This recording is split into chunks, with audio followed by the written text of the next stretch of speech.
One face near top left edge. Speech off. So, ito guys, nandito tayo ngayon sa Crocodile Farm. Nandito tayo sa part kung saan may mga malalaking buhaya. Hanggang 4 years old, pwede po sila makapag-produce ng egg. 20 to 40 years naman po ang reproductive life. Ilan taon na siya sa human Sir lang po. So, tag ko lang po natin. Apo.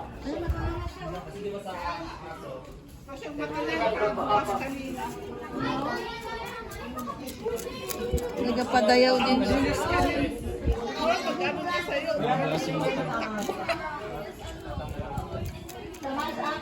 Parang dinosaur, ano? Dito Ate Vic, meron din. Nakalublog. Yun siya. Ha? Yun siya. Nakalublog siya?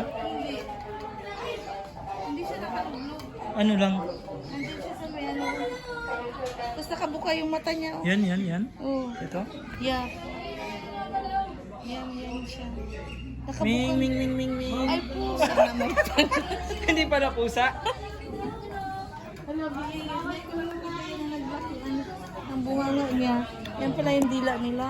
Pwede dito? Safe dito? Ayan. Ito? Gano'n siya kalaki? Mo!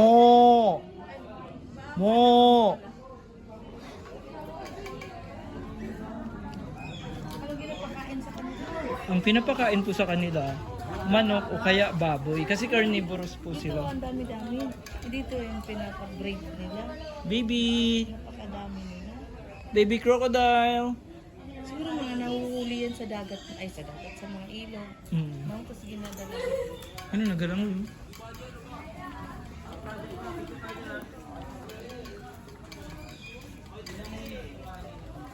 So, yan lang. Pababa na po kami.